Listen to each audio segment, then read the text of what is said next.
Mimi nawashukuru, lakini kabla sijamkabidhi shekhe wa wilaya kutufanyia dua ili tufunge tupige mchele, nataka niwakumbushe Waislamu na wale waliokuwa Wakristo kama kaka yangu Mheshimiwa DC kwa maneno ya dini. Waislamu naomba muzingatie sana nguzo ya 6 ya imani.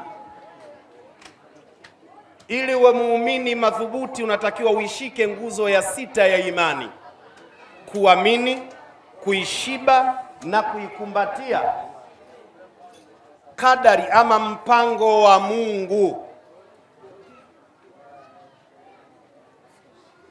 Hata jambo hili hapa lilipofanyika ni mpango wa Mungu. Mwanangu Sheikh Rashid aliponialika kuja katika jambo hili, nikamwambia hilo jambo nipe na mimi, mkimaliza na mimi tuje tuzungumze, niwaite viongozi wa serikali na wa dini. Habari ya kula na dhamini mimi, na msiwe na wasiwasi, tutawaruhusu. Chakula kinatoka kwangu na dakika 0 kitafika hapa, msosi wa kutosha, au na wasiwasi, ili mradi tukumbushane vijana kama tulivyoambiwa na viongozi wetu. Kwa hiyo tuamini nguzo ya 6, mpango wa Mungu. Wanaotaka kwenda kuandamana, maana yake wametia nia ya kwenda kupingana na mpango wa Mungu. Tumngoe Mama Samia, Mungu kamteua, na sembezi wewe hatukutaki, tunaleta wa kwetu. Maana yake unapingana na nguzo ya 6, alafu unajiita Muislamu. Lazima uamini mpango wa Mungu, kadari. Mungu kaamua Mpogoro awe ndiyo mkuu wa wilaya wa Ilala, na leo awakilishe na mwenziwe. Hata mimi pia nilikuwa napenda niwe mkuu wa wilaya, Mungu kaniangushia kwenye ushehe. Nguzo ya 6.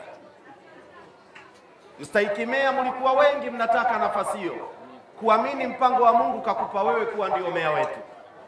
Kakaangu Mheshimiwa Chaulembo, mlikuwa wengi mnataka ubunge, mpaka mwanangu yule Rashid ni alikuwa anataka ubunge. Alikuwa anataka kuangushe. Lakini Mungu kateua uwe wewe na madiwani nyote, tuamini. Kwa hiyo tusiende, Waislamu tusiende kwenda kushindana na mpango wa Mungu, tusubiri temu ile ijayo. Lakini nigeuke kwa Wakristo, Mathayo 5:9, na wale Wakristo, Mathayo 5:9, heri ya wale wapatanishi, kwa maana wataitwa wana wa Mungu.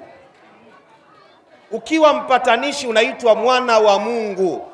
Unajihitaje wewe mchungaji alafu wewe unakuwa ndio mchochezi, wakati Bible inasema heri ya wapatanishi, kwa maana wataitwa wana wa Mungu. Kakaangu akaitikia hapa amen.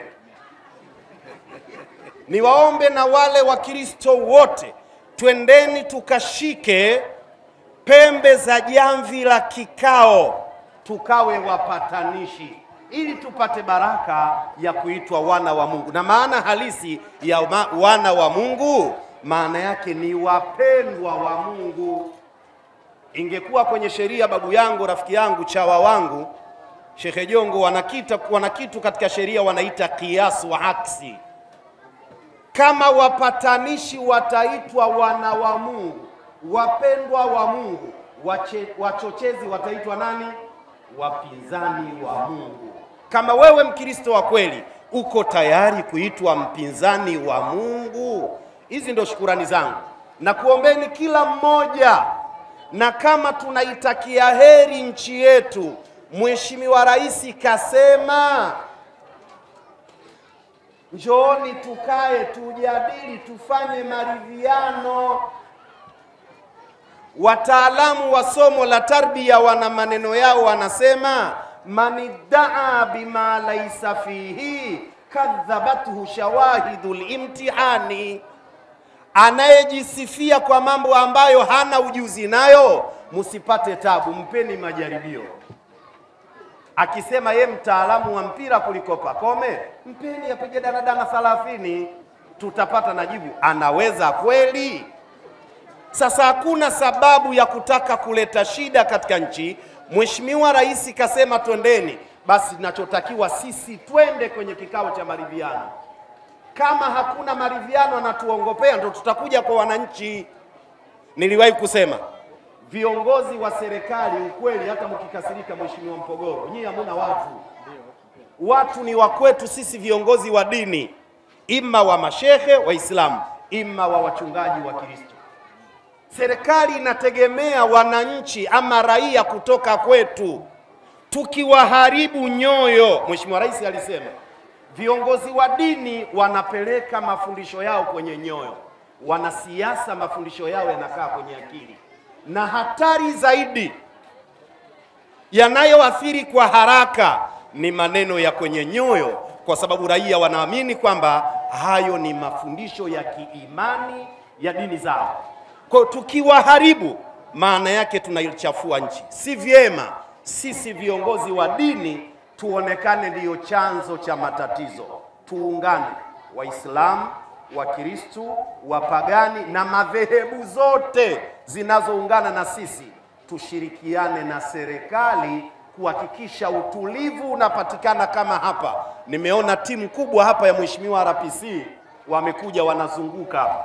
RPC wa Temeke alikuwa aje, ana dharura, kaleta timu hapa na nimeongea naye mwenyewe. Wapo wanamume wanazunguka, ukifanya fyoko akilalama. Ndio. Nasirudi. Sasa amani hii, na kesho mwanafunzi huyu anakwenda kuoa, anatamani afanye sherehe, kuwe na amani ili sherehe yake inoge. Sisi tuliooa tunasherehekea. Wenzetu waje kuoa kimya kimya, hawana sherehe. Mbona tunawanyima na wao haki zao? Hata wale wenye vilabu wale wanalipa wachezaji fedha, amani ikipatikana wacheze mipira ili pesa yao ilipe. Tukifanya vurugu, maana yake wachezaji wanakula pesa za bure, viongozi wanalalamika haki zao. Lakini nilisema siku moja, hata sisi tulioa, niseme taratibu, walio mbali wasisikie. Kusema kwa kweli, ile siku 3-4 ile, sijui kwa mtu alikuwa na fedhuli gani. Sisi wengine ile zile siku zimeisha bila. Ukiona uelewi ya kuhusu. Kwa sababu hakukuwa na amani. Huyu anatazama huku, huyu anatazama huku. Hakuna aliyekuwa anamjua mwenzie anayemuuliza mambo au akamwambia naam Laila Saida. Hayupo. Tulibaki hivyo hivyo kama vipele tu. Kwa nikuombeni viongozi wa dini, tumewaalikeni mashehe wa kata, bahati nzuri mmeitika nyote. Katibu wa baraza la mashehe mkoa wa Dar es Salaam upo, tunakuomba utusaidie, na shehe wetu wa wilaya yupo. Hutuba kuanzia leo magharibi isha, kesho adhuhuri, alasiri, magharibi isha, maneno yawe hayo misikitini, sambamba na kunuti, tukunuti kuiombea nchi yetu amani. Na kuombeni sana. Na wale ambao hawana presha, sukari na vidonda vya tumbo, kesho Jumatatu tufunge kumuomba Mwenyezi Mungu afunge hizi shida. Tusiwalani kuwaombea matatizo. Wakati mwingine wa kufanya dua vizuri Mungu anamaliza mwenyewe. Si mnajua? Wala yupo atakayesimama niambie aliomba dua Mange Kimambi akaunti yake ifungiwe. Zile dua Mungu kapokea, akaona naanza na hapa, kinachofuata hatujui nini. Na wala usiingilie mipango ya Mungu. Usimwambie Mungu yule mtie uchizi, utakuwa uchawi. Kwa hiyo nakuombeni, nimeshukuru kwa dakika hizo, najua na chakula tayari. Mungu akulipeni kila laheri, na mkabidhi shekhe wa wilaya afanye dua, tupige mchele tuende zetu. Jambo hili limekwisha. Na wana Mbagara, wana Charambe, kituo chenu hiki hapa, wanapata elimu, wanapata maadili. Wanapata elimu, wanapata maadili, lakini sio kituo cha ugaidi na ufedhuli na kupambana na serikali. Na ndiyo maana mnaona na serikali imekuja. Kuna watu wengine wanataka kushindana na serikali, manake wenzio wana mizinga, wanaenda na mawe na manati. Takibiri una manati, unatafuta kufa, umejipanga na nini? Kwa hiyo nakushukuruni sana. Mungu atubariki. Shekhe wa wilaya tuongoze kwa dua, tupige mchele.